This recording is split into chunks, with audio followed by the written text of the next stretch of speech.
जीवन में एक दिन मृत्यु सभी की होती है, लेकिन सभी के प्राण अलग अलग तरह से निकलते हैं। मरते समय किसी का मुंह टेढ़ा हो जाता है तो किसी की आंखें उलट जाती हैं। ऐसा क्यों होता है? इसे जानने से पहले अगर आप श्री हरि विष्णु के सच्चे भक्त हैं तो कमेंट बॉक्स में जाकर ओम नमो नारायण जरूर से लिखें। इस संसार में सभी प्राणी नश्वर हैं और एक न एक दिन सभी को मरना होता है, लेकिन सभी के प्राण अलग अलग तरह से निकलते हैं। कुछ लोगों की मरते समय आंखें उलट जाती हैं तो कुछ का मुंह खुला रह जाता है। वहीं कुछ लोग मरते समय मल मूत्र त्याग देते हैं। ऐसा क्यों होता है, इस बारे में गरुड़ पुराण में काफी कुछ स्पष्ट किया गया है। गरुड़ पुराण के मुताबिक मरते समय आत्मा शरीर के 9 द्वारों से किसी से शरीर छोड़ती है।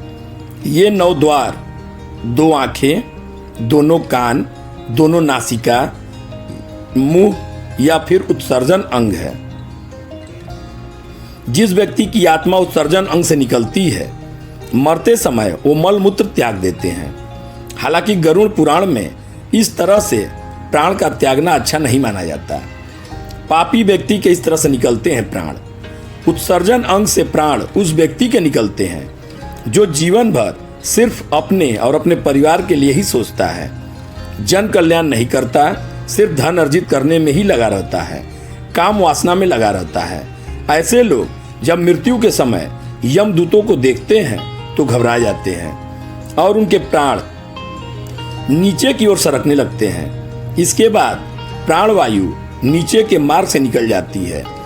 प्राणवायु के साथ अंगूठे के आकार का एक अदृश्य जीव निकलता है। यमराज के दूत उसके गले में पास बांध देते हैं और अपने साथ यमलोक लेकर जाते हैं। उस तरह मृत्यु पापी व्यक्ति की मानी जाती है, इसलिए उलट जाती है आंखें।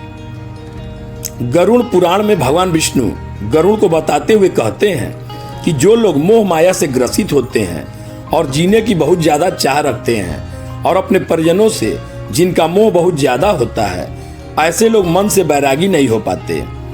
ऐसे लोगों की मृत्यु निकट आने पर आंखें काम करना बंद कर देती हैं, कान से सुनाई देना बंद हो जाता है, कफ अधिक होने लगता है और वह चाह कर भी किसी से कुछ नहीं बोल पाता।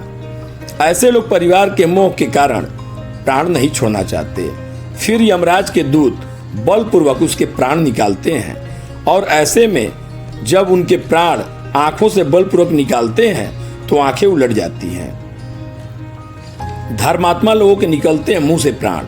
शास्त्रों के अनुसार मुंह से प्राण वायु का निकलना बड़ा ही शुभ माना जाता है। मान्यता है कि जो लोग जीवन भर धर्म के मार्ग पर चलते हैं उनके प्राण मुंह से निकलते हैं और उन्हें यमलोक में बहुत कष्ट नहीं भोगना पड़ता।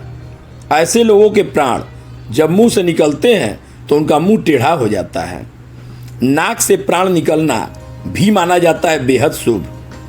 शास्त्रों में बताया गया है कि नासिका से प्राणों का निकलना भी बहुत शुभ होता है। गरुड़ पुराण के मुताबिक इस तरह से उन्हीं लोगों के प्राण निकलते हैं जिन्होंने परिवार में रहते हुए सारे फर्ज निभाए हों और मन को बैरागी बना लिया हो। अगर आज का हमारा वीडियो पसंद आया हो तो इसे एक लाइक करें, चैनल पे नए हैं तो सब्सक्राइब कर लें और बेल आइकन दबाना बिल्कुल भी मत भूलें। जय जय सिया राम।